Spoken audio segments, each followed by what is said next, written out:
So, hello, comrades. I am today with two comrades from Workers' Party in UK, and also with Communist Party. Oh, it is already police who came take the com. That's It's me. Sorry. it's Polish. Comrade Josh, do you know that I was arrested in Poland last time when I was in Poland? The Polish No, secret. no, I wasn't aware of that. No. In July 2021, I was arrested by the Agencja Bezpieczeństwa Wewnętrznego. It is Polish FBI. They arrest me because I was accused for many stupid things. But in the day when I was arrested, every Polish media say about this the big extremist who came to Poland was they spoke about this it was very ridiculous and okay so I am here with comrades from Workers' Party and Communist Party of Great Britain, Marxist Leninist. And firstly, maybe you will present this party, what is it, and Well, so the Workers' Party is effectively a party that kind of offers workers the real version of what Labour has always said they've offered to workers of Britain. So it offers a 10-point program, a manifesto of genuine change, and it also is because it's run by workers for workers, and their aims are to improve the lot of workers. It's a genuine workers' party. Well, obviously, the Labour are obviously they're nominally a Labour Party, but in their deeds, they are just another capitalist, imperialist, bourgeois party. So that's effectively what sets us apart from pretty much every other kind of party in Britain currently. Because we do have socialist parties, but again, they tend to follow the kind of bourgeois capitalist line, where they offer like allying with the bourgeoisie to try and affect small changes within the capitalist system, which obviously is very limited in what we can do within the systems that we can't affect effectively. So yeah, we're trying to effectively be that kind of workers led movement within Britain. Obviously, it is a broad church. There are lots of different people within the party, people who have different views, etc., etc. We've got socialists, we've got more socialist Labour people, we've got leftists, we've got communists within the party. It is a broad church party, but obviously we're trying to start something that genuinely has an optimistic kind of outlook for workers, because at the moment we haven't got a lot of choice between the two major parties in Britain. We've even got some people coming over from, say, the conservative side. So people who, for example, voted Brexit and are disillusioned with Labour and Tory. People who might have voted Tory in the last election because of getting Brexit done. Some of those workers who migrated from Labour to Tory, they're more likely to come over to the Workers' Party as well. And I think the key part is the CPG-BML. For me, it distinguishes itself from other communist parties in UK. Firstly, they don't pretend to, they don't pretend that we can just vote Labour and cross our fingers and things will get better.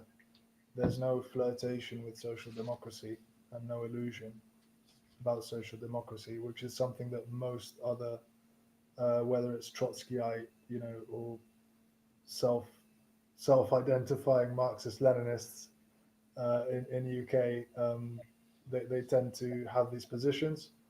There's also a lot of inconsistency when it comes to imperialism.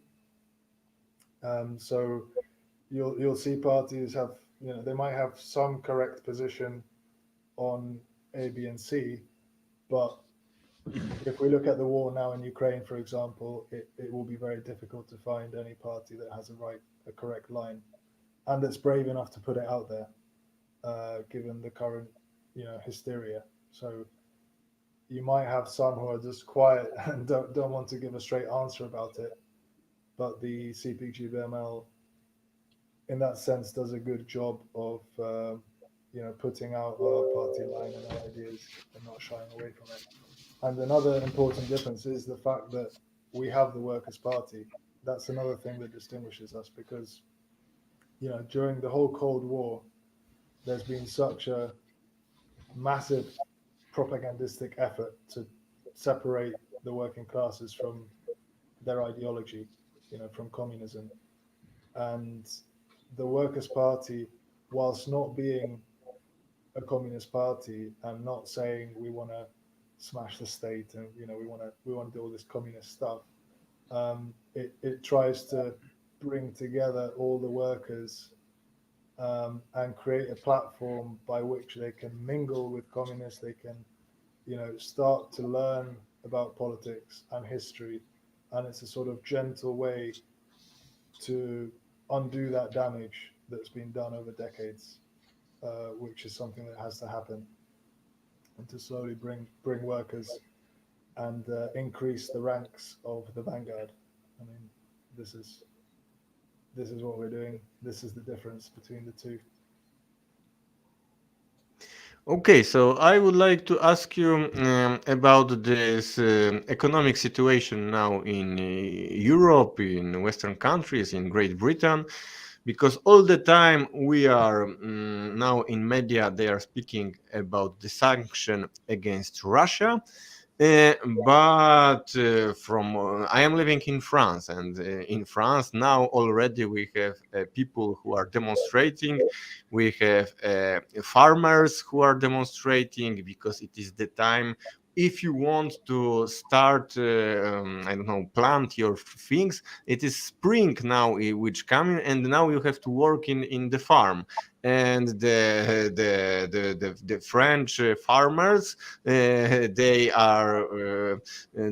have demonstration because the prices of the oil is so big that it is, from economical perspective, it is without sense to work now, because they depends more for the oil, for the money which will gain with these things from agriculture.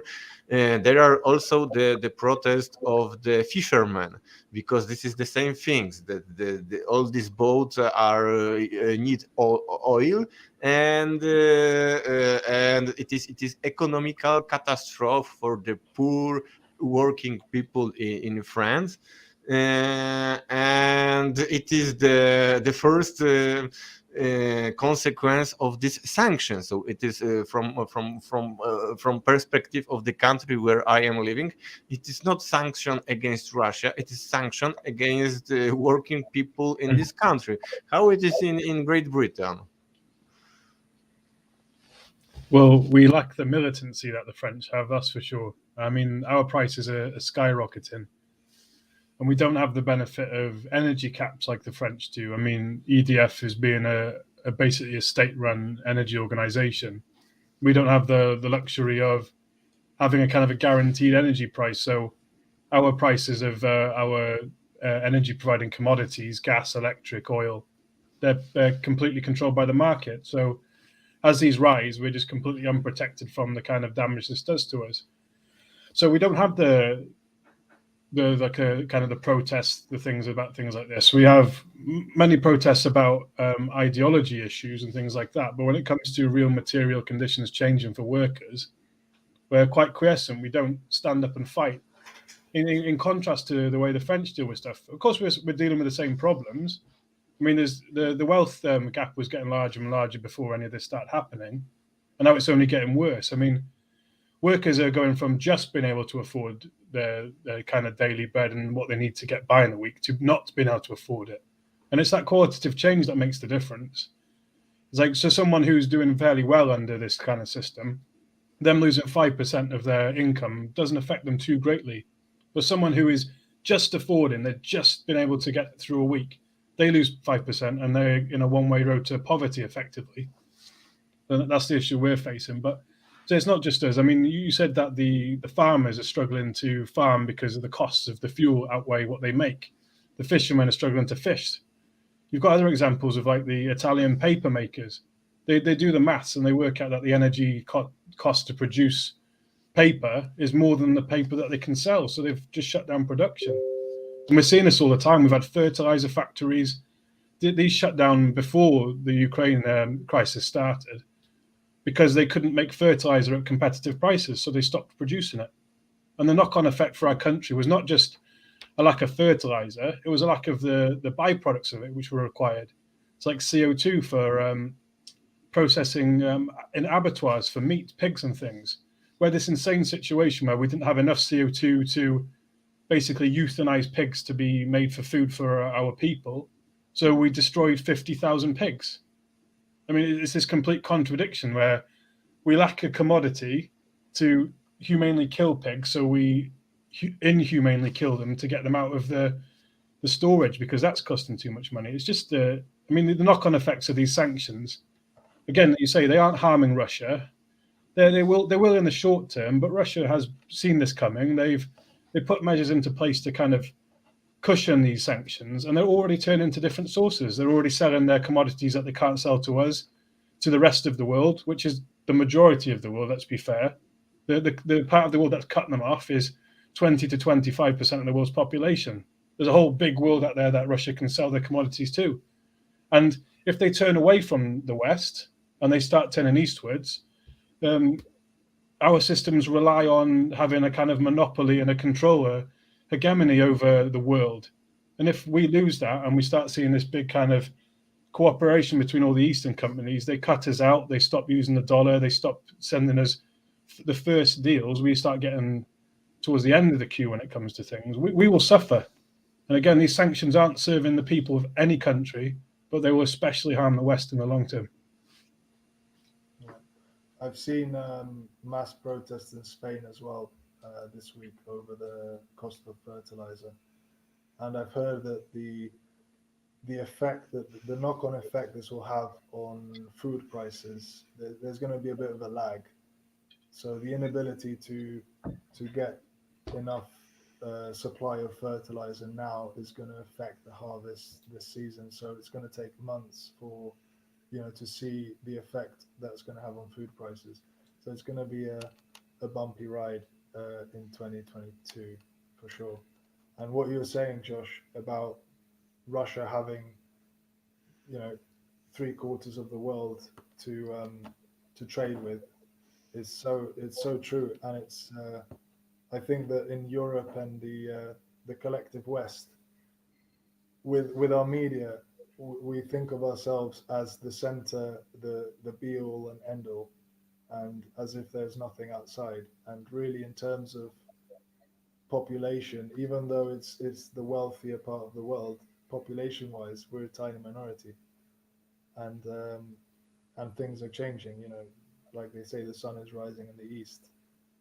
Russia, I've heard that Russia is going to start selling gas to Europe, Britain, and America in rubles. So they're not going to do it in dollars or euros or any currency that the West would like. They're going to say, no, you got to pick one of our currencies. Also, Saudi Arabia is going to make deals to trade, to sell oil in other currencies other than dollars. And India is talking with Russia and China as well about using other currencies for trade. So just thinking about, India and China alone are half the world population. Throw in Russia, and that's more than half. And add the BRICS, like add Brazil and South Africa into the mix, and you're talking about, like they say, the global order is changing, and that means that the relative advantage, economic, milking that the collective West has been doing, sucking up wealth from the rest of the world, all this plunder, is going to have to come to an end. It's going to be reducing, and that means it cannot mean anything else than worsening conditions. So for the West, so especially the working class, sorry, especially the working class in the West is gonna be the one hit. Billionaires are not gonna care, but the working class in Europe and America, and the collective West is going to be really hit in the coming years, um, as the world changes, and it's not going to stop just with Ukraine. But I'll end it there. Okay, so now I would like to propose another subject, and the question of refugees. And firstly, I would like to remind the situation which existed in the north of France, especially in the city of Calais, where is the very famous jungle. It is the place where there are migrants from all the world who want to cross the border. They want to cross the La Manche Channel and go to England.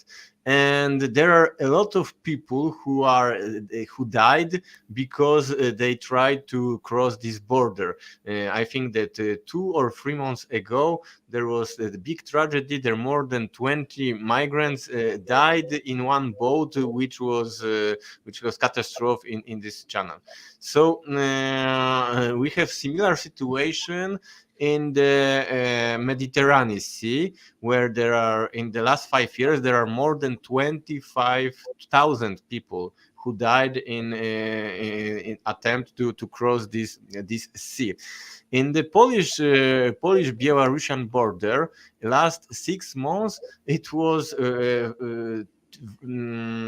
very similar situation, but with violence of Polish militaries who beaten, who tortured, who making all these things that if they are the people who are fleeing the war from Iraq, from Afghanistan, from I don't know another country which were attacked by NATO states, and these people are not Christian, these people are not white, they are beaten, they are tortured, they are treating like the animals. And how how you explain this situation that now when they are the refugees from Ukraine, everybody in the European Union are happy, they are welcome these refugees, they have a lot of good things. I am proud of the Polish population, Polish worker, I don't know, who invite the refugees from Ukraine to help them. But why they choose, why they divide these people that they are the good refugees, which are white and Christian, and another refugees which we can let them die. I don't have much to say about this. I'll go first. Yeah, about the double standard. It's I'm in Poland now, and I've seen, you know, these incredible acts of solidarity. It's quite touching. You know, I don't I don't think that because of this double standard, Ukrainians should not be given this lovely treatment. Refugees coming from Ukraine. I think rather it raises the question: why isn't this extended to all refugees? Um, why don't humans in any country treat humans coming from other countries like this all the time? Uh, it's people are donating clothes, people are going to train stations, volunteering to just help out with information as translators. People are offering their homes, letting refugees stay in their homes. There's help both through the state. Ukrainian refugees in Poland now have free transportation. They have lots of benefits coming from the state, but also from people out of this kindness and this incredibly rapid mobilization and sort of consciousness shift that I've noticed in Poland since the Ukrainian refugees have been coming. It also highlights the power of social media and all these technologies, the potential they have for good. You know, you can take a population like Poland that was not the most, you know, welcoming for refugees before, and with a rapid media campaign, you know, within weeks, you've got them behaving like communists all of a sudden, you know, and it's there's definitely, I think, a bright side to this. So, and yeah, the hypocrisy is incredible. That just, you know, months prior, you've got them sort of spraying refugees on the Belarusian border, right, and treating them like subhumans. And those were, you know, only the numbers of refugees coming from Belarus were in the hundreds or few thousands. It was not, you know, it was not 500,000. So the numbers now are also much bigger than before. Anyway, yeah, that's what I wanted to say. Yeah, there is a complete contrast between what is seen as an acceptable refugee and what isn't. But again, you have to look at the kind of the strength and the impact that news and the mainstream media has on people. I mean, it's the whole difference from the entire conflict started. It was that we backed the Ukrainians. So these Ukrainians were victims of Russian aggression. They were framed as, well, the people who come from the countries that aren't Ukraine, the Afghans, the Libyans, people from Iraq, they were the countries that were framed as being the other, as being countries that were populated by big extremist terrorist movements with genocide and the words dictator thrown around. So they've already primed kind of the British and the European public to already hold these people with some suspicion as well. And when these people do find themselves on our shores, which may not be for some kind of reason that we cause the issues, even though in the vast majority of these interventions, or interventions is more of a software that they like to give to us to make it seem like it was something that needed to be done. They're not interventions. We bombed and destroyed their countries. They come here, but they don't quite come here because they're looking for the perpetrators to pay them back. Like, you owe me a home, you owe me a livelihood. They're coming to a country where we have a raised standard of living compared to these countries. By definition, it's how imperialism works. The countries in the imperialist core, they have a higher standard of living because the capitalist rulers can afford to, because they're pulling the super profits from these very same countries that we're holding interventions in.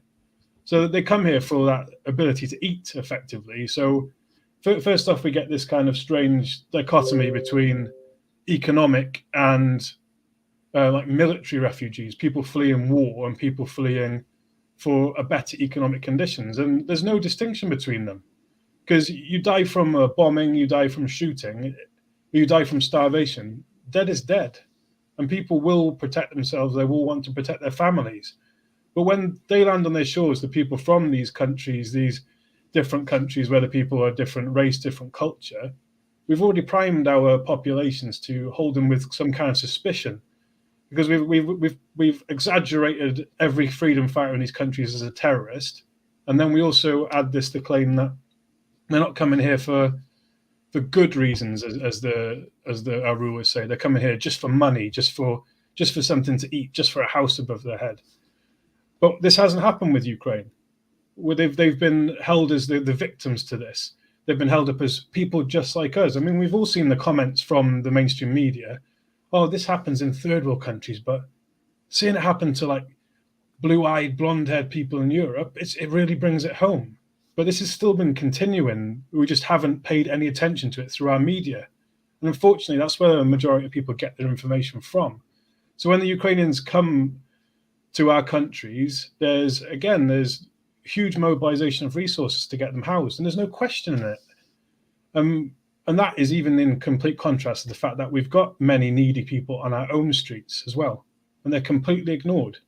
We've got veterans, as they say, who have been abandoned after they've been doing all the pillaging for our rulers. And then we've got people, just genuine homeless people in our country, who've managed to fall off the bottom rung of our terrible system. who don't have a home. And if we go for just from a complete practical, pragmatic standpoint, it'd be much more easier to reach out your hand to someone who lives in the street with you, who knows the local area, who has friends and family there, than house someone from 1,000 miles away.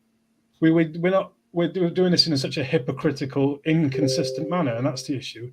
Like Max was said, this solidarity, this comradeship, if we could extend that to anybody in need, we wouldn't be having any of the issues we have, but we don't. We pick and select who we find acceptable, but we're not doing the selecting. It's our ruling parties, our rulers. They choose who is acceptable for their purposes, and that will be the whole reason why the Ukrainian refugees have been set in a different light. They're just as needy as any refugee anywhere. They've lost their homes, they've lost their lifestyle, their culture, but we should be able to extend that to every refugee who lands on our shores. Yeah, absolutely. If I may just add, it's incredibly politicized. I mean, I see it as it's almost like a fight for custody over Ukraine between NATO and Russia, if you like. They can see that Russia is gonna take over, so they want to show Ukrainians, we're here for you, in the hope that will make them keep the narrative alive, keep the hope alive, keep the struggle alive. If they just closed the door to Ukrainians and treated them the way they've been treating refugees from Afghanistan or Syria or anywhere else, then I imagine that the Ukrainians would just say, well, hang on a sec, do we really want to join the EU? Do we really want to do this, this whole Western alliance when they think of us like this? Let's just stick with Russia. In terms of the fact that they've got blue eyes and stuff, I mean, my only problem with that, not saying it's not true, but my problem with that, I think that the politics overrides the racism. Because Russians, I can't tell the difference, honestly, as a Westerner, I can't tell the difference between Ukrainians and Russians. The languages, to me, as someone who doesn't speak them, they sound very similar. They both drink vodka. They have similar culture. I've met Ukrainians. I've actually shared a flat with Ukrainians, and I've got Russian friends, and it's really similar, to the point where for people in Europe, whether it's, for people in Britain, for example, having Russian refugees or Ukrainian refugees, I don't think it would make that much difference to British people. So it's more about the political context, like you were saying, Josh, that they're made to be the victims, and people's heartstrings have just been deliberately manipulated to feel sympathy for these particular refugees, precisely because we want to get at Russia so badly. I think that's the key. Yeah, I'm under no illusions that if there wasn't some purpose that the Ukrainian refugees would serve politically, they wouldn't have been extended a 1% of the help they've had. The blue-eyed, blonde-haired comment was more towards the kind of right-wing talking heads that we've seen popping up, is that they are absolutely gobsmacked that this is happening to what they see as civilized people, whatever that word means to them. It doesn't mean a lot to me. I mean, we're all people on this big blue planet, but they have separated in their heads the two camps of who is acceptable and who isn't. And like I said, anybody who's looking at it from a humanitarian standpoint, there are no differences between any of us. We're all struggling to eat, to feed, and guard ourselves. I mean, some people are finding it much more difficult to guard themselves, obviously, because their homes are being blown apart on a whim. But yeah, it's a very difficult one to square up. I mean, I feel for a lot of the people, but maybe because I've looked into these conflicts. I mean, I feel just as sad when I hear of Yemeni children being killed by starvation and bombs. It doesn't matter who or where they're from. For myself, and I think that's the same for the vast majority of workers out there, is that it doesn't matter. But to our rulers, they can get political leverage by separating people into different camps, different groups of refugees, different size to things. I mean, they've even turned like the people of Ukraine against each other. They're from the same country. There isn't even an arbitrary line to argue over. They were living next door to each other 15, 16 years ago, and now it's in the mess it's in now. It's very sad. Okay, let's try to look from the positive side of all these things which is now in the world. In the last 2 weeks, we can heard that United States starting to negotiating with Venezuela, and they starting to negotiate with Iran. So I try to understand what is changed in the Venezuela in the last 20 years. Then in 1 week ago, Venezuela stopped to be the dictator country. Could someone explain me? American desperation. Yes, but I listened one video about the Israel politics toward this war in Ukraine, and the Israel now is very they are scared. They are scared because if the sanction with Iran will be finished, it can be also be finished of the state of Israel, because this when Iran starts to be a true member of the Western democracies, will starting to make the deals of the oil, gas, and stuff like this. Iran will become a rich country very quickly. It will be very bad news for the Israel, because Iran will help, of course, all these nations, which are especially Palestinians, which are living in apartheid in Israel. So, but I try to understand why, what is changed in the last 1 week in Iran, that now that the last 10 years or 20 years, all the time we listen, we have to be bombarded by this Western propaganda. He said this Venezuela is the most dictatorial system, and the Iran is even worse, and all the time, and one day, because of Putin, Maduro became a true democrat. The Iran also Iranian Republic also became good. I it's I know that it is not time for making jokes, because it's a lot of tragic situation for the people in Ukraine, but we see avec this example how this Western propaganda is ridiculed, that one day totally and also how they treat the people in the Western countries. They treat these people like idiots, that 20 years they can bombard you of the propaganda, and one day, oh no, not problem. Now the Iran and Venezuela are good.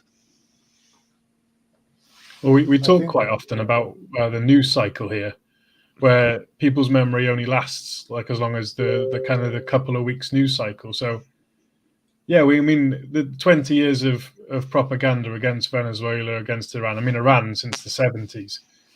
But like we can forget about it in a couple of weeks, because we're just continuously bombarded by this conveyor belt of new ideas we're supposed to back. So that's less surprising. It's still a bizarre kind of scenario to be in, but less surprising that we can forget so quickly. But something that Venezuela and Iran have in common is that, is simplifying matters a little, but they basically kicked out Western interests and nationalized their oil industry, which is obviously is an example that America doesn't want the countries around the world following. So then the sanctions came in, and every government, be with it Iran system or Venezuela system, who weren't aligning with the US interests, weren't willing to bring the oil industry back into the market, they were dictators, they were evil, they were horrible people. But similar to the way that they've been using the refugees and these different countries for political leverage, there's no friends to America. There's the idea of temporary allies, and you've got to kind of admire the big balls on these guys. I mean, they've been calling Maduro an evil dictator, that he's been killing all his opposition and all this lot, and effectively this is all laughable. But during this whole period, America is trying their hardest to starve the Venezuelan population into resisting their government into overthrowing their government. They've been denied vital vaccines during the start of the COVID uprising, even though they paid for them. They seize the money and don't give them the things. But as soon as they feel that they have a need, and they realize that they won't get the little bit of oil they need, and they could supplement it with Venezuelan and Iranian oil, they just turn up, and there's no apologies, there's no slow build up. It's like a psychopathic change. It's schizophrenic. They change their tack like that, bang, and they're straight into, hey, can we buy some of your oil, please? And I think it says more for the people of Maduro and Iran that they aren't just basically telling them to get the hell out. They're playing a better diplomatic game, because unfortunately they are still reliant on kind of it's a difficult way to try and explain it. I mean, America could intercede at any point if they so choose to, if they had one of their mad moments again. So they have to be a bit careful with America. They are declining in power, but they still are a powerful organization. So Iran it's in the Iranian interest for them to play along with this, because obviously once they get the nuclear deal signed, they can get access to the world markets again, and then they can start kind of building up some wealth within the capitalist system. And the same with Venezuela. I mean, considering the sanctions that both these countries have had on them for the length of time, they've done incredibly well.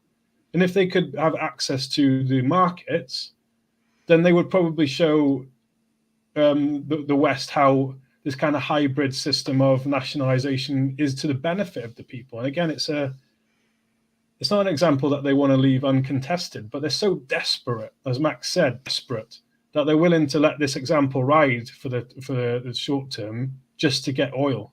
But profit trumps people in all these situations. So, in short, they're following the money.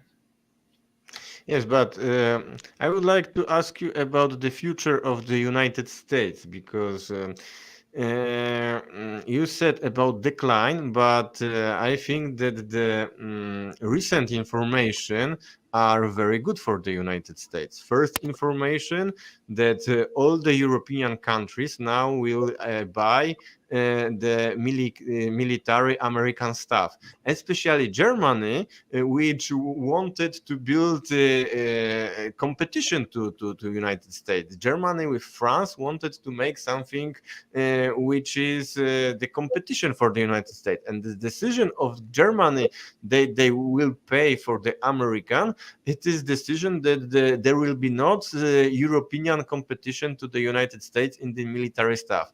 It is first thing. Second thing, the European Union now will buy a lot of gas and a lot of other things from United States, because sanctions against Russia needs to be that they need to import things from the United States.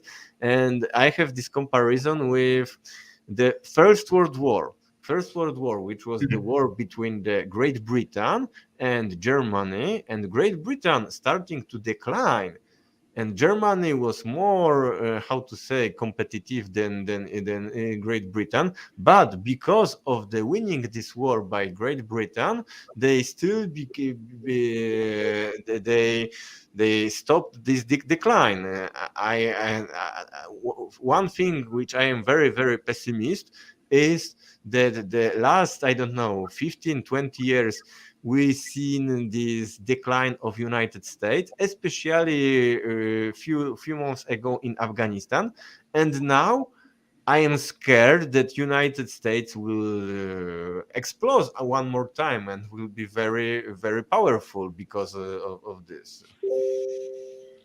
I want to just address the Venezuela and Iran situation before, where suddenly it's okay to meet with them and talk to them like equals, or like friendlies. I don't think that there's any idea to bring them into the Western sphere so that they will be, neutral or friendly in the future. I think that the current situation is just out of necessity. I think that the West bit off more than they can chew with Russia, and they have not planned things very well in advance.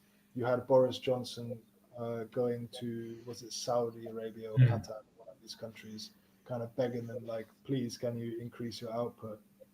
And they were like, sorry, bro.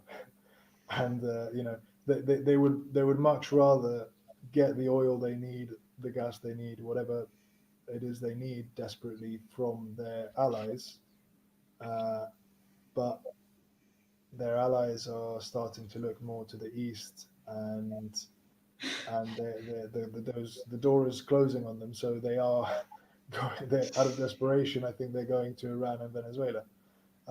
But they might promise Venezuela the world and say, oh, you give us this now, and we'll, take these sanctions off. We'll, things will get better between us.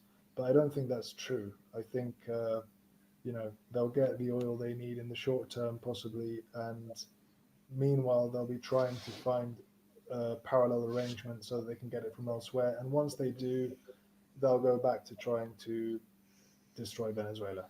I don't think it's it's that positive in that sense. And what you were saying about the U.S. Decline possibly being something temporary that it might explode back,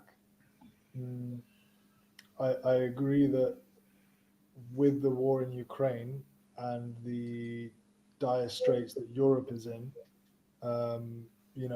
as the U.S. makes Europe cut itself off from Russia and China more and more, Europe is gonna have to replace those things with whatever the US can offer. So there is a short-term advantage for the US there in energy, in natural gas, in arms industries. But in the long run, I don't see how this is sustainable for Europe. If the US, if Europe starts getting more weapons, for example, won't that put Europe in a stronger position to say no to the US in the future?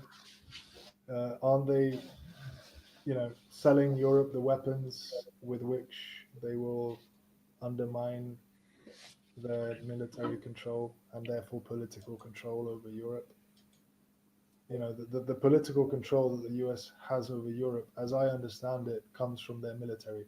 The fact that they've got bases, boots, weapons all over Europe gives them a political edge.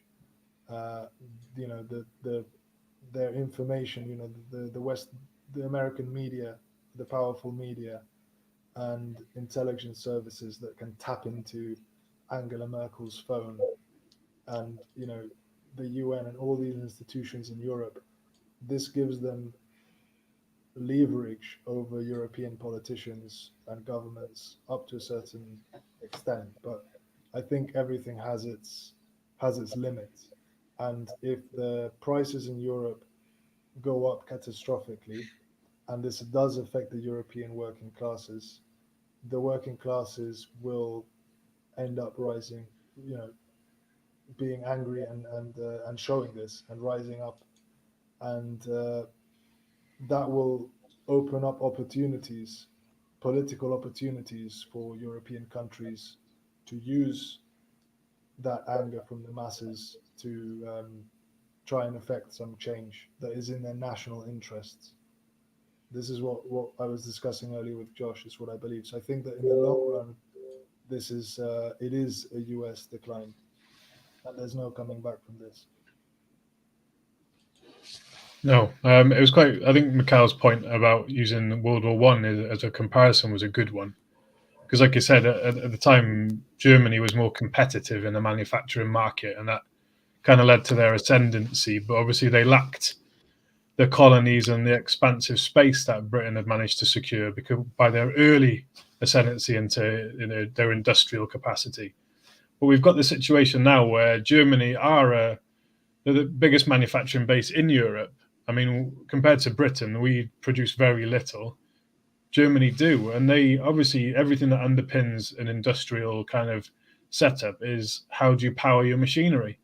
And at the moment, it is or was the vast majority was Russian gas.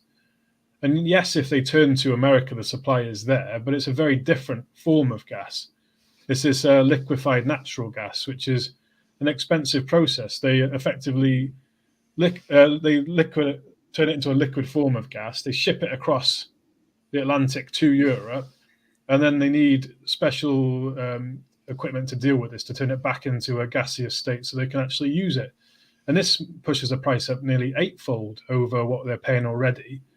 So you've got an industry now that's relying on a much more expensive powered economy. How could an industrial base, no matter how efficient it was, remain competitive against someone like Russia or China, who are already producing a great efficiency rate, already supply most of the world's goods, Russia less so? How could we possibly compare with an eightfold increase in just the energy prices? You've seen how a 5 to 10% increase has shut down manufacture across Europe. Imagine an eightfold increase in the price of gas. It would stop them. And they don't. And you say the big explosion for the US, that is the only thing they can do. That's the only reaction when their backs against the ropes, because they don't produce what they used to. They've very recently started importing more than they export, so they rely on imports from other countries. They're deindustrializing. So not only is their capacity for building arms severely reduced, one of their fighter platforms, I think it might be the F-22, they literally can't make any more of them. They've dismantled the whole production line, and that's not something you can bring back in a moment. And then comparing it against the start of the last century, there's very little space to expand. And that's how imperialists generate their profit, is by expanding into areas where commodities, labor, and land are cheaper, exporting their capital, and then bringing all the super profits back. Not only have they ran out of space to expand, they're actually losing space, because China's way of dealing with other countries is a more of a mutual deal. They're going in and they're building infrastructure for them, and they're asking for actual real bona fide trade deals, not these kind of euphemistic American ones where we say, oh, well, we'll give you these schools, these ports, these railways if you give us access to your mining. The Americans mean access to your mining rights. So everything that your labor in your country produces from these mines, all the wealth of it gets shipped straight out to America, adding to their wealth, their GDP. China want to buy it from you. So they'll put the infrastructure in to help you mine, and then they want to pay you the market rate for your kind of refined your mined goods, and then they bring it back, and it's a much different thing. It's always portrayed as it's the same. It's imperialism back and forth, but it's just the content of it is massively different. I mean, these people, where the Chinese are investing, they're also not owning these schools and mines and railways. The people of the country do. It's like China see it as their kind of cost of doing business. We will come in and we'll build up your infrastructure, and you give us access to buy things from you. The Americans don't, and it's in their interest not to do that. Because if you start coming into a country and you start raising their standard of living, you start giving people a good quality of life, you start giving them a high level of education, you give them all the tools to build up their own manufacturing base, their own ability to refine their own basic materials. Suddenly, when you go and export your capital out there, you're having to pay the similar wages that you would have to pay to people back in the imperial core in Britain, in America. And then you aren't generating as much profit. And the reason why I said that America was in decline is because the whole world capitalist rate of profit is declining, and it's ever declining. And that's what this mad kind of frantic flailing they're doing is, to try and secure deals, to beat people, and this terrifying fear of missing out on these spheres of influence over countries, losing them to people like China, to Russia to some extent. They're nowhere near on the board like China and America are in the terms of their economic power. That they can't run without profits. and the people at home don't get anything if they aren't bringing these profits back. And again, suddenly the enemy out there becomes the enemy within your own country, and it's their own working people, because they will not put up with starvation. Nobody will. And that's why I say America's in decline. And they may have one last explosive hurrah and try and fight back and destroy a load of country to build it up to make some profit. But there's a limit to it. And each cycle drives them closer and closer and closer to their end. I would like to make two new subjects and your comment about this. First, it is the question of the gas from the Poland perspective. I don't know if you know that in Poland we have a lot of so-called shale gas. Shale gas, it is the technology which is now using by the United States, and all this question to importing the gas from United States, it is importing this shale gas, which is technology very anti-ecologic. And it is why two so-called ally of Poland, first is the European Union, second is the United States, they are against that Poland will mine these things. European Union is against because of the ecologic reason. In the time when the Germany wanted to push this ecologic transformation, they said no, it is not good for Poland to extract this shale gas. United States, the corporation from United States said, yes, it's good. We will extract your shale gas in Poland, but 19% of the bonus of the profit from this will go to United States. So Poland say, no. You will take 19% of money, and in Poland will be the ecologic pollution. So they will again they are against it. I try to understand why now, when we have this situation when the Europe need gas, why this army, these friends of true friends of Poland, they will not came here, they give the technology and extract this gas, and Poland can become the big producer and exporter of this shale gas. But of course, the money will stay in Poland. No, will go to the American company. So I would like to your comment about this. And second comment, do you think that it is possible that when this sanction against Russia will be very hard, and also Russia will stop export the minerals which Western countries need to produce the electrical battery for the electrical cars and stuff like this. And there is one country which is where are also a lot of minerals. It is North Korea.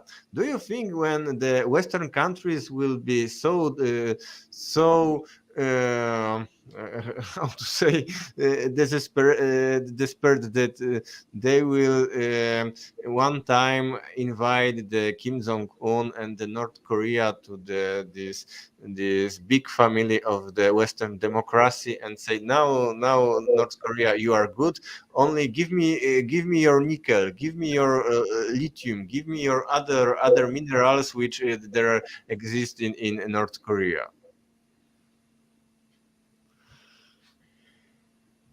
I'll just quickly address the last point. I'll start at the end. Number one, if North Korea were not nuclear, they would have taken those minerals already, and I think with everything we've been discussing until now, I believe that there is a bigger war that than just what's going on in Ukraine on the horizon, and I think they would try and take those minerals from North Korea by force, rather than bring them to the table. Um, I mean, I remember Donald Trump meeting with Kim Jong Un, and that was the most shocking, unexpected thing to see. But we saw how quickly they got rid of him. Uh, so yeah, I would expect it to be by force. I'll leave the shale to you, Josh. Oh, thank you, because I'm So such a shale expert. yeah, Josh is our shale expert. Yeah, yeah. Yeah, like you said, the major concern with shale gas is the ecological problem, and America full well know the impact this has. I mean, of course, they're happy for Poland to accept the ecological damage because they've seen what it happens. I mean, there's places in America where they don't have drinking water, zero. They've got so much heavy water and chemicals that have gone into the water table that they can't. There's no drinkable water, no potable water within 100 kilometers of where they're doing this. They're having to ship in Nestle bottled water, which is a whole nother subject, but they're having to buy water and ship it in just for people to be able to live in these areas. So they full well know what kind of costs Poland would have to accept if they were to start producing shale gas. And then to address your point is like, why won't they give you this technology to do it yourselves if they are your friends, your allies in this against kind of the people that they don't agree with? Because again, they don't operate like that.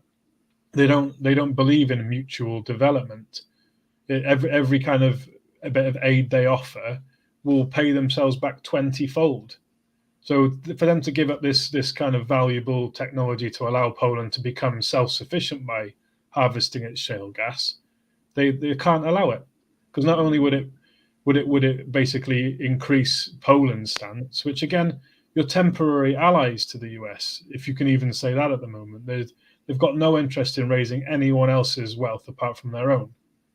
And you would become a competitor to them if you start producing gas on the continent. They want to ship their expensive liquid stuff over. If Poland's producing the gaseous state stuff right on the doorstep of Europeans, then you're not going to pay 8 times the price for American gas. Yeah, there was some I learned from this book, The Falsificators of History, which is looking at the role of the Allies in World War II, and the Soviet Union learned the lesson very well and wrote about it extensively. How for imperialists there's no such thing as allies. There are allies in words, but not in deeds, not in the true sense. No matter how much they posture and pretend, even with the gestures we're seeing towards Ukraine now, um, you know, they don't give a shit about Ukraine. Obviously, they don't care about any of their allies. They're all in it for themselves, and they work together only insofar as it's in their interests. And one of the tenets of imperialism is they don't like other countries, they don't like their friends getting stronger. They don't like their friends becoming, especially in the case of the US now, they don't want to see their friends becoming more sovereign, uh, more self sufficient, less dependent on them. So they will absolutely try to hold on to technology, um, because that maintains that dependence, which is what they want. That way they can make sure that Poland does what they say and never ventures closer to Russia, for example.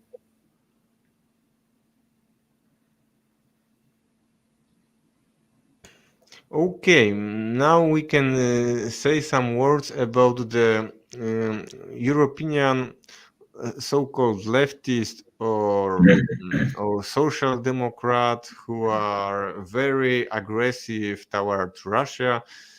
How you can explain this? That, for example, the Polish party Razem, it's together. in English, the small party which is in the coalition, left coalition in Polish parliament. This is one of the most aggressive political force which represent 100% the NATO propaganda.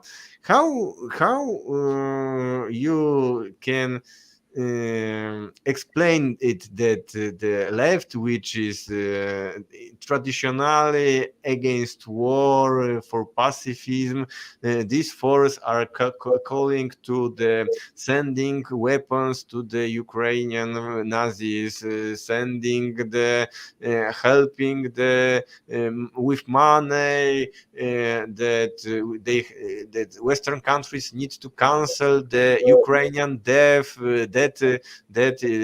banks of Ukraine to help with the money to buy new weapons. Everybody knew that if there will be more weapons in Ukraine, this war will be longer, more people will die, and there will be more destruction and stuff like this. And why there are so many leftists in the Western countries which are 100% support this Western propaganda?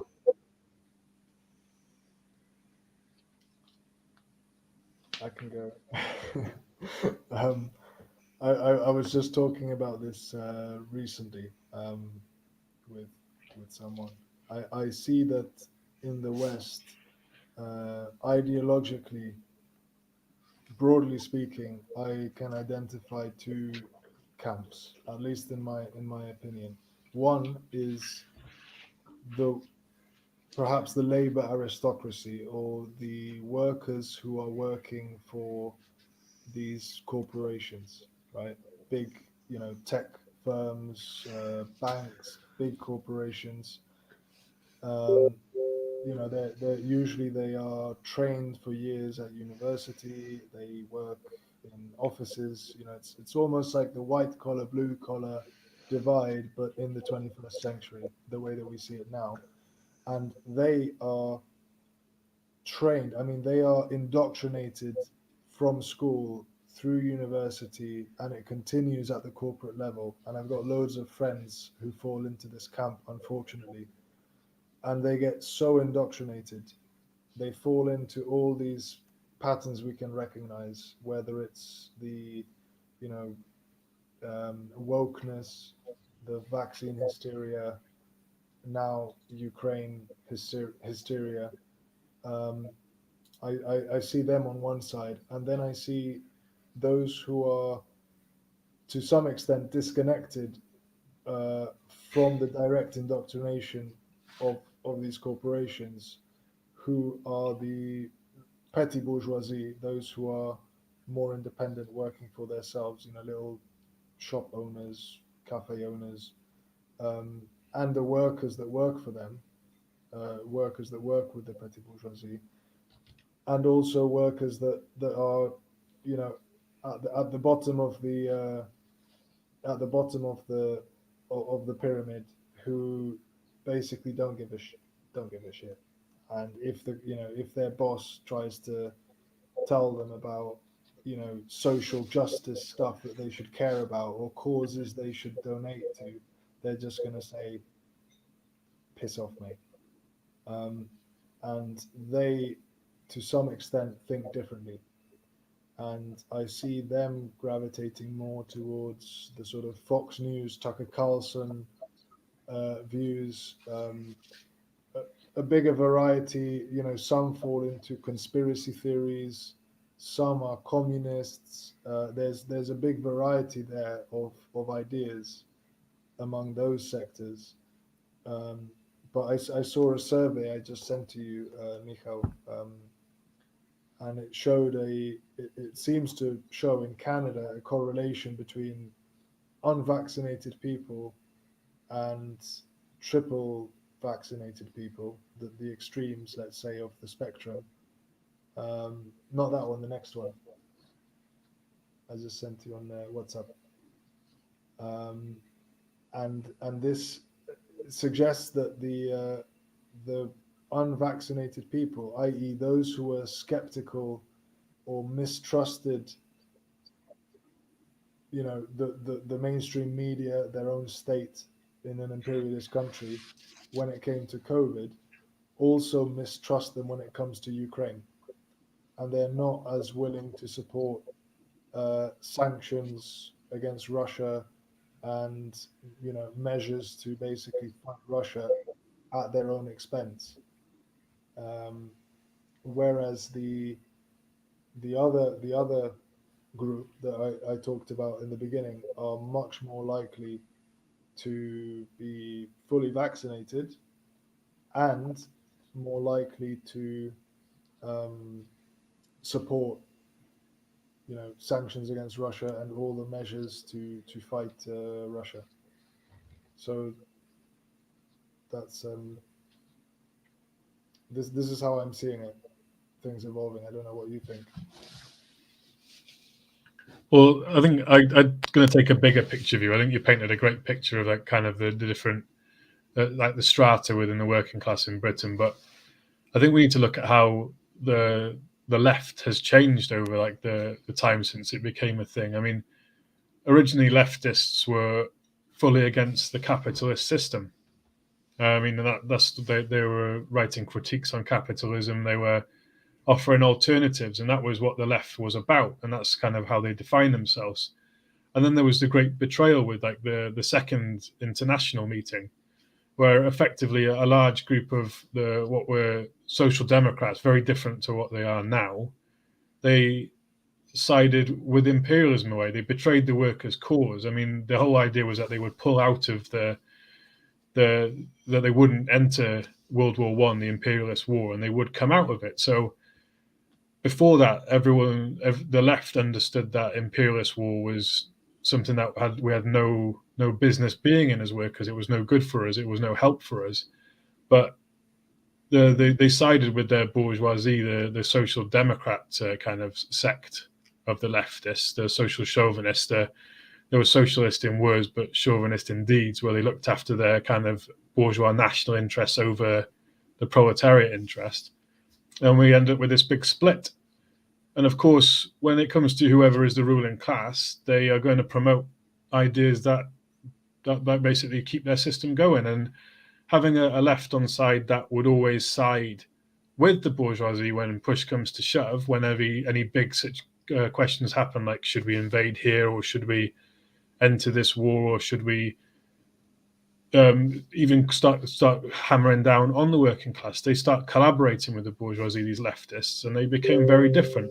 So we end up with the remnants of the left. We end up with a revolutionary, anti-imperialist, non-war, not pacifist, just not backing imperialist war side, which obviously were much reduced at that period. And then they've fully developed today now, where the left effectively is, they're not hardly class aware. They don't even understand the divide between bourgeois and proletarian. They chase after every identity kind of issue that the bourgeoisie offer up as something to argue about. And they also back pacifism, which when you're dealing with a fight between an aggressive, larger imperialist nation attacking someone else, if you don't take a side or you choose pacifism, you are enabling the aggressor to carry on aggression. You have to have a stance. You can't be apolitical. It doesn't work. Politics aren't separate from the material conditions. They're not separate from economy. They're not separate from any part of our lives. We are social creatures. We're political creatures. We define ourselves by how we interact with everything around us. And at the end of the day, that becomes politics. It becomes economics. So when you say, I don't have a dog in this fight, then you are backing by default the aggressor. So when you say, I don't back either Russia or the US in here, then effectively, and I say US because they are fully involved in this situation in Ukraine. They're the instigators, and they're the people that they have the interest in keeping it going. If you try and say that both sides are as bad as each other, you're pitting a worldwide imperialist military war machine against what is effectively a much smaller country. They're large in area, but economy, military-wise, they are smaller.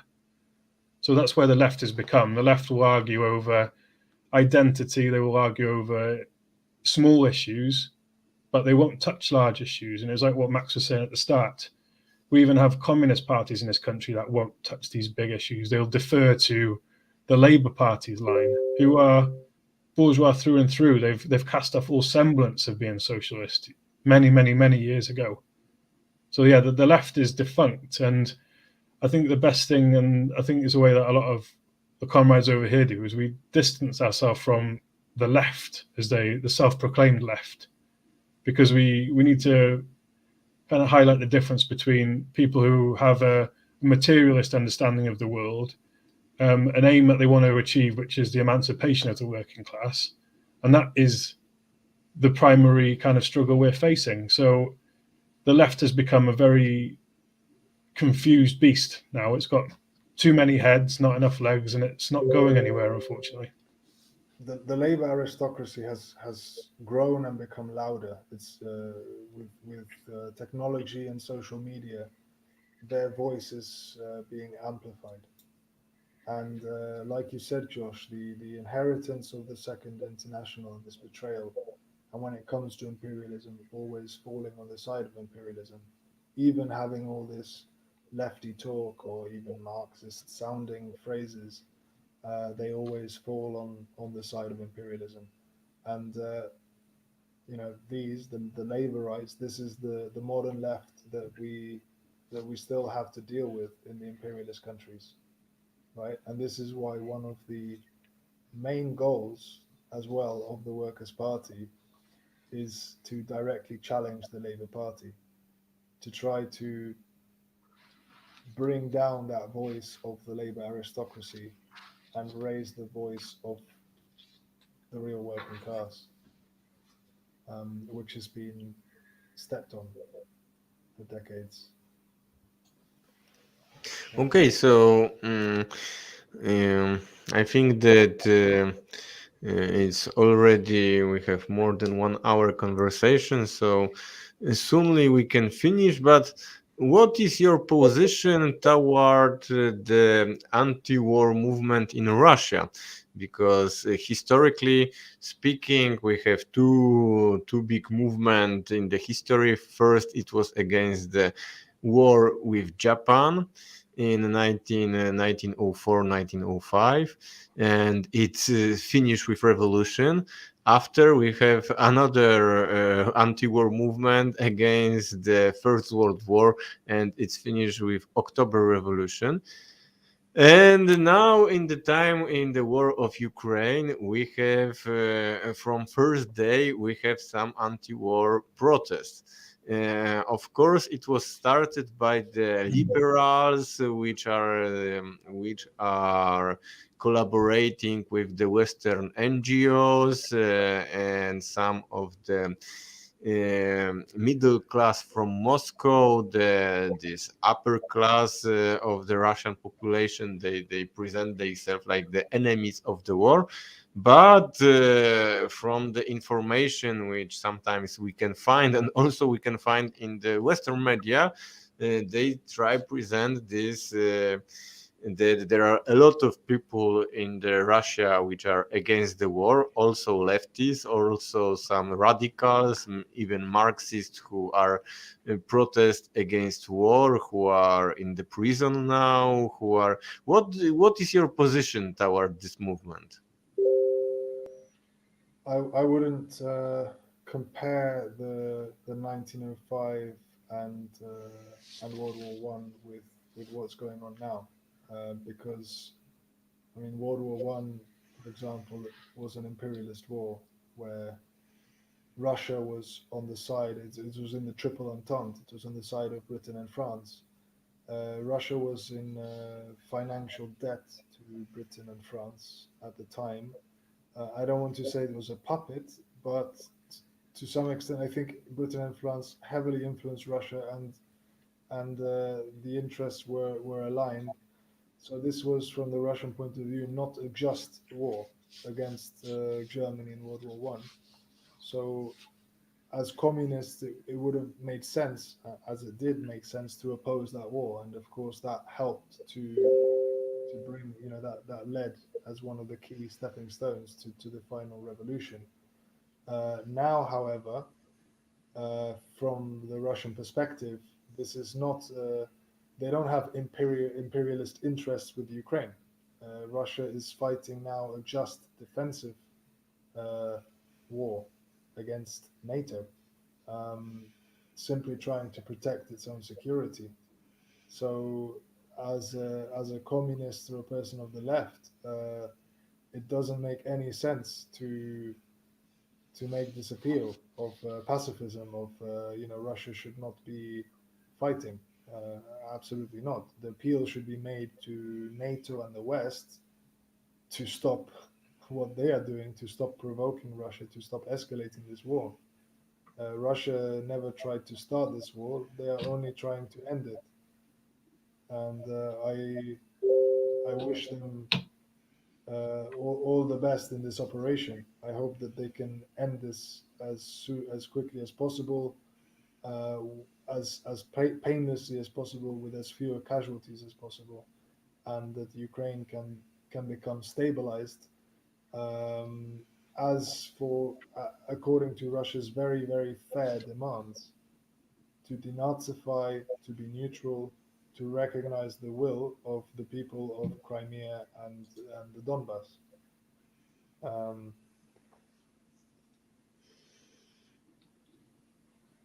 yes, yes. Um, so I fully support this Russian operation, and as you know, some people even say that it came too late, and the Communist Party of the Russian Federation, for example, would have liked to see Russia recognize the independence of Donetsk and Lugansk sooner than it did, years ago, in fact. So, I don't think there's any point making the criticisms in hindsight and what could have gone differently. I just hope that this ends successfully and that peace can be restored in the region. Yeah, I agree with Max's analysis of the situation, pretty much par for par. But I would like to just emphasize just again is that it's not an inter-imperialist war. It's an imperialist country versus a capitalist country, and there is difference. I mean, Russia they operate with the capitalist means of production, but they aren't an imperialist country. They're not making their profits by exporting capital. They make their profits by exploiting their own workers effectively. There is that difference. So it does point to the lie that it's an anti-imperialist war or that Russia is imperialist. They aren't. Again, they're protecting ethnic Russians at the request of ethnic Russians. Is something that people get ahead. And again, there are fascist elements within Ukraine, and this is completely ignored in the West, completely ignored. And we cannot tolerate fascism's rise again. Every country in the world, to lesser and massively great extents, Russia taking the brunt of the damage of fascism in World War II. They lost like 27 million people to stop this the first time. They're not going to let it build up to that level again. They're going to stamp it out when it's this big. They're not going to wait for it to become a dominant force. So that's what I'll say there. And also, as your commenter said, the 200,000 people who came out to support Putin, they couldn't fit them in the stadium. There were people waiting outside. But the West hardly showed that. They didn't really. They showed his speech casting it in aggressive lines. But what they did show was about the 20,000 people who protested in Moscow. Now, I don't know the situation there as well as I maybe should, but I will compare it against the situation that happened in Britain during the lead up to the Second Iraq War. There were nearly 2 million people on the streets of London, screaming, demanding, hollering to stop this war, this basically butchering of Iraqi people. And our government, our so-called democratic government completely ignored those people and continued the absolute destruction of a country, killing upwards of 1 million people, displacing tens of millions. There's still people dying today from what we were doing there. They were completely ignored. So you will find 20,000 people in a country of over 100 million who will agree with anything. I mean, I could get 20,000 people in this country who believe that aliens are running the show. It's not an example of legitimacy just finding a large group of people, well, comparatively small, and telling them that this is the people speaking. If we can ignore 2 million people demanding the end to a war, and then highlight 20,000 people, it just shows the hypocrisy and the use of media to influence people's opinions on things. I mean, they've done polls recently that I've read, and there's upwards of 70-80% of the Russian populace are in favor of Putin's actions. I mean, that's more telling about a people than 20,000 people getting together in one place and making a bit of a racket. Absolutely. And I'll just add that on top of that, when the protests against the Iraq war came out, I'm sure that Russia was not manipulating social media to get those people out there.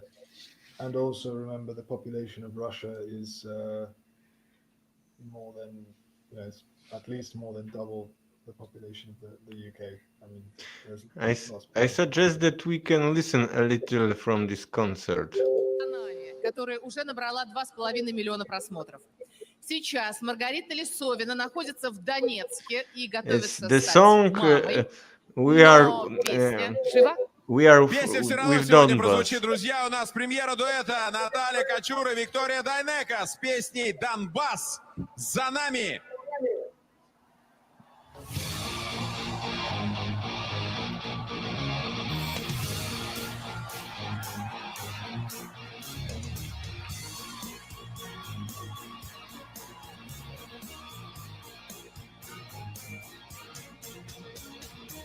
Проснулся зверь в кромешной темноте, и Богу была названа цена. Прогнулись все и братья во Христе, прогнулось все, но не моя страна. Был урожайным высокосный год, и кровью смерть была пьяным пьяна. А туч свинцовых гнулся небосвод. Прогнулось все, но не моя страна. Полнеба пламя, полнеба смог. Донбасс за нами, с нами Бог. Полнеба пламя, полнеба смог. Россия с нами Бог. Здесь памяти не предали отцов, здесь не отдали дедовской земли. Какой ценою не отыщешь слов, здесь за отчизну жизни берегли. И снова сила русская в руках, и жизнь и смерть за родину красна.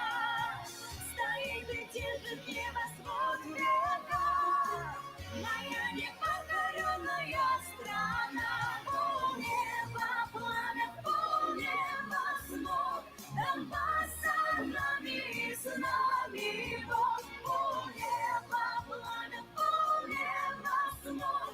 Россия с нами Бог.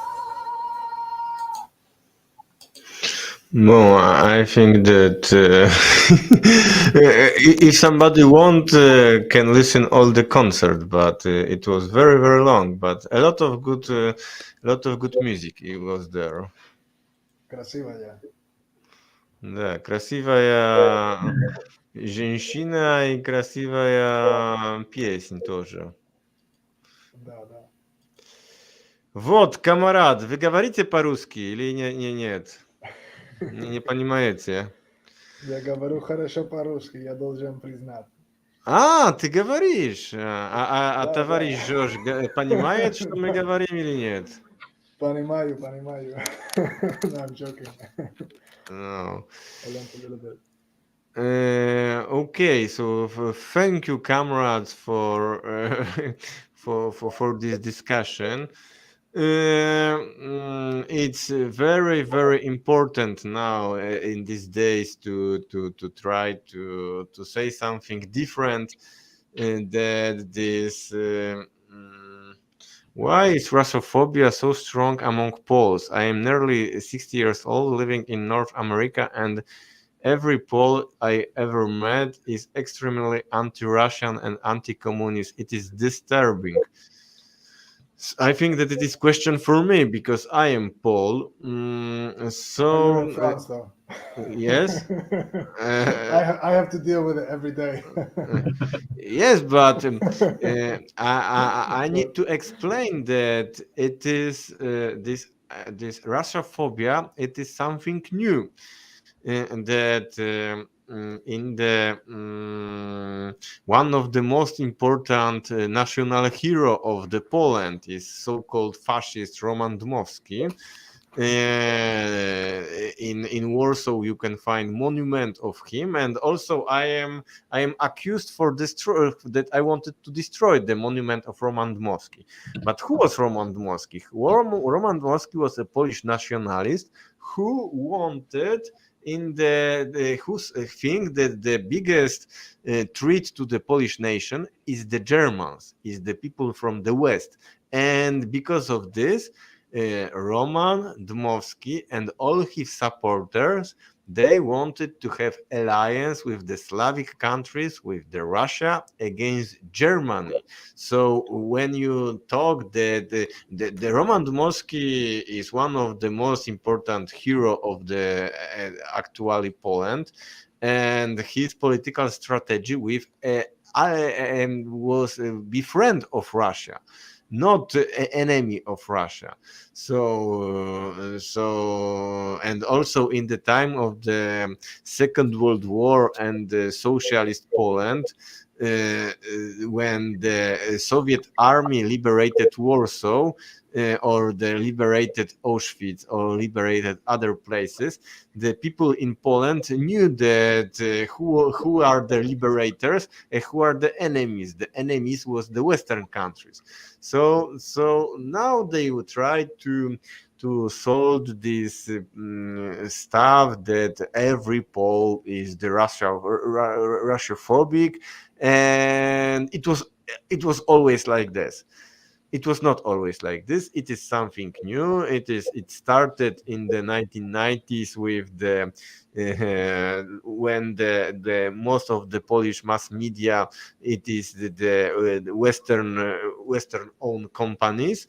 The biggest Western television is the TVN. It's owned by the American corporation Discovery. And if the biggest TV station are American, it is normal that the Polish society and the Polish politician are representing interest, not the Polish interest, because it is not Polish interest to have to broke all the economic contact with our neighbor. It's not in Poland interest. It is not in interest of the Polish farmers who can't export the apples, the vegetables, the meat, and the other stuff to Russia and Belarus, because it was a big market where the Polish farmers can export and export. Now it's finished because of sanction. It's finished. It is not of the interest of the Polish culture to have the sanction against Belarus because it is together. Belarus, it is the only neighbor of Poland which didn't have war with Poland. Poland has war with Germany many times, with Czech, with Slovakia in the time of Second World War, with Lithuania, with Ukraine. In Ukraine in 1943, we have the genocide of the more than 100,000 Polish people. There is any war in the history of Poland which was war between Poland and Belarus. Any war. And the Belarus is the only state in the world. It is the only state in the world when the Polish minority can learn Polish language in the school. It is not possible in UK. It is not possible in USA. It is not possible in European Union. In European Union, when we have a lot of Polish people, now are emigrating to the Western countries. They make a physical jobs. They have children like there, and the children who go to the British school, to the French school, to the German school, they need to learn in the German, French, English, and another language. In Belarus, Polish people are learning in the Polish language, and in Belarus, they are the museum of the Adam Mickiewicz, the biggest Polish poet, is born in Belarus, and he is the hero of the modern Belarus state. Felix Dzierżyński, also one of the Polish biggest revolutionary, is the hero of the modern Belarus.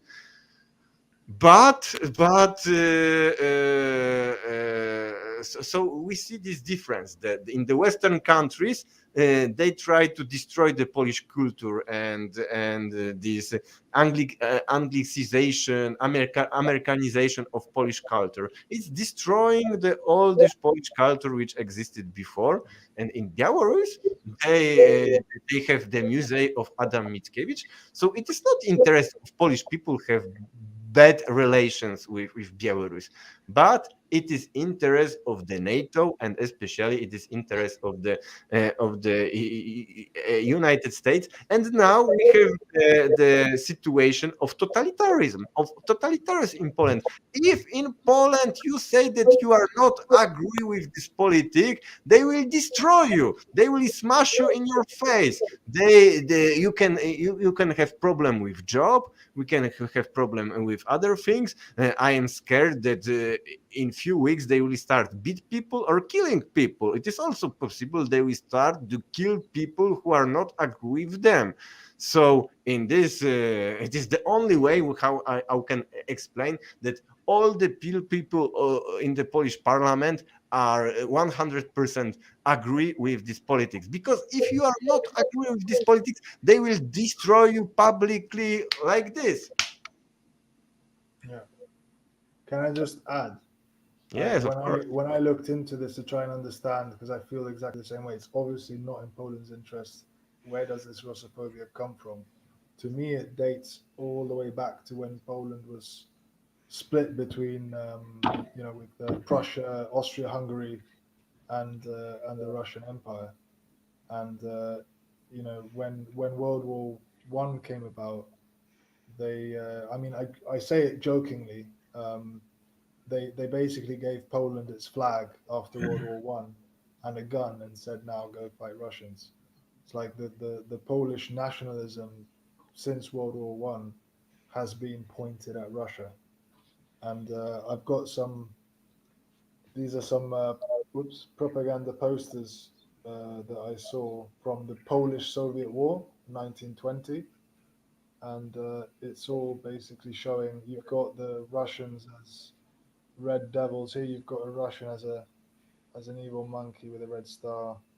Yeah, it's very racist. They were calling them Jewish Bolsheviks actually in 1920. So when I heard Jewish Bolsheviks, I associated it with the Nazis in World War II. But I actually learned in Poland that this trope and attack at the Soviets was actually from all the way back to 1920, and these things that were that people were brainwashed with back then, they continued in the interwar period. And in the 1930s, Poland was very cozy with Nazi Germany. They did joint military exercises. They had full cooperation and full trade. They annexed Czechoslovakia together. Poland was the first country to sign the Pact of Non-Aggression with Germany in 1934, and obviously in World War II, if Poland hadn't been prepping its population to be anti-Russian and loving the West, i.e. Germany, it wouldn't have been so easy for Nazi Germany to conquer Poland in so quickly, right? I mean, the army, I'm sure they put up some resistance, but I'm sure the resistance could have been much better, and the Nazi occupation of Poland and the whole Holocaust would have been much more difficult for the Nazis if the Polish population hadn't actually agreed with the Nazis to a large extent, right? And we know about this. In the east of Poland, I've been to museums and I've seen how before 1939 up to 1938, how the Jewish populations were already being decimated in Poland. So Poland has this very dark history. Russophobia is heavily baked in it, and anti-communism. After World War II, there was a revolution in Poland. There was a revolution, and of course, this changed. It changed the sphere of influence, and things got better. But the government in exile, which was in London, continued, and this is what was brought back. And this government in exile was the one that, during World War II, as they knew the Holocaust was happening, was still trying to push the British to switch sides and fight with the Nazis against the Soviet Union. So Polish ambassadors, even in Washington, were trying to convince Britain and America to switch sides throughout the war. And that, unfortunately, that legacy and those ideas were brought back in the 90s. And this is the current politics and ideology of Poland. Luckily, not all the Polish people think like this. Not all Polish people are Russophobic. I know plenty who are not Russophobic, but it's like Michał said, in the media, in politics, in universities and schools, and at all the institutional levels, you are not allowed to not hate Russia. You're not allowed to want to be Russia's friend. It's dominating. So whilst those voices exist, they are totally censored. Hey, there's good news. Listen, guys. I heard. Yeah.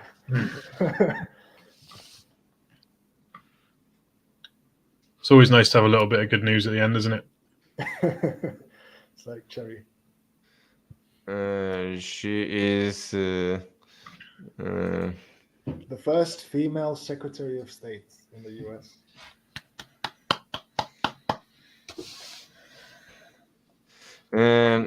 I wanted to comment these things of Russophobia and Piłsudski because this, but I will inform to the other comrades about this good news because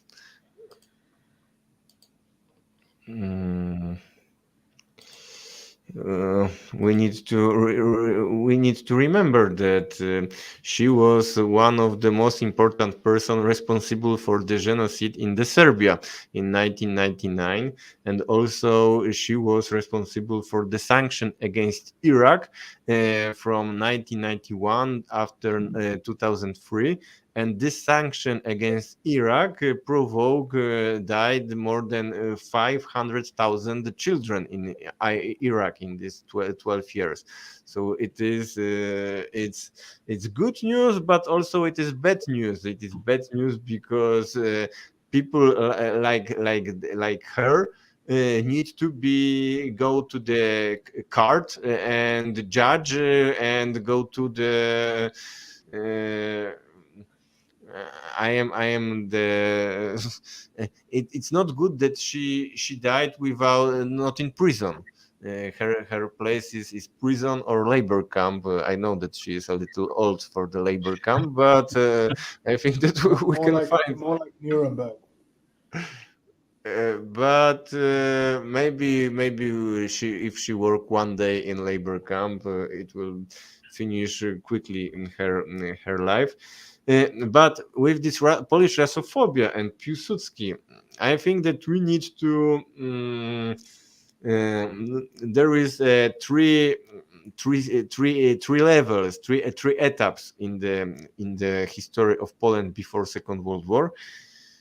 The most important, of course, is this third etap, which you said in the 1930s when the Polish collaborated with Nazi Germany. But in the time of the Russian Revolution and the civil war in Russia, Piłsudski, he was not Russophobic. Piłsudski, he was intelligent. Piłsudski, he was pushed by the Western states, which in this time they were the British troops in Murmansk, French troops in Crimea, American troops, Japan troops. They pushed Piłsudski against Bolshevik in the time when Denikin marched towards Moscow. And they pushed Piłsudski, go attack Bolshevik, and if you attack Bolshevik, it will be finished with with Bolsheviks. And Piłsudski, he knew Russian because he was in Siberia in the prison, and he preferred Lenin than Denikin because he knew that Lenin he supported the Polish independence, and Denikin he wanted to restore the Tsarist Russia in this, maybe not Tsar because he wanted to do some of the military dictatorship, but he wanted to the borders of Russia, of the Tsarist Russia, without independent Poland. So Piłsudski he stopped this offensive, and also he makes a little sabotage to the Western help to this Denikin. So because of this strange position of Piłsudski, Bolsheviks could mobilize their troops against Denikin, and they won against Denikin. So in the time of the Polish idiots don't know this history. Don't know that Piłsudski was not fanatic anti-communist. That Piłsudski have some his history in the socialist movement. He knew what is the collaboration between the Russian and Polish revolutionaries. Because of this collaboration, which was involved his brother, he was sent to the prison in Siberia. So Piłsudski, okay, he was not communist, he was not Bolshevik, but he understands what is the difference between the Russian nationalist and Tsarist and all these white guards and Bolsheviks. And he supported Bolsheviks, not because he supported communists, but he know that Bolsheviks was the only force in Russia who are allowed Poland to be independent. So it was the reality in the time of the civil war in Russia, and also this peace after the 1920, they signed a peace and finished the war. Western countries wanted to continue the war, continue. But Piłsudski wanted to finish this war. Lenin wanted to finish this war, and they finished this war. I think that the same thing will make Zelensky very quickly. If he will sign the treaty with Putin in next week or next month, everybody in Western countries will forget about Zelensky, because now Zelensky is the rock star. Everybody wants to have a photo with Zelensky. He's like a pope. But one day, when he signed treaty with Russia, when he decided that Ukraine will be not member of the NATO, it's finished. Zelensky now. Zelensky, he will be treated like Maduro or Kim Jong-un. You will see. Okay, comrades. So I think that we can finish our discussion with this great news. The people, the madline responsible for the killing of the Serbian people and Iraqi people died today. Now it's time for the Clinton and another criminal of war. So, comrades, it's time to say goodbye. it was great to catch up with you both, and look forward to another one soon. Yes, yes. Thank you. And comrades, Josh, you want to say something? I just say again, thank you for asking me on to say my piece. I hope it was useful. And yeah, I think though we live in very interesting times, and the situation is changing rapidly. So we all, as not just communists, just as people who want to have a bit more control of the world, we need to educate ourselves so we can have a bit of impact. Yes. So yeah, arm yourselves with information. It's very important.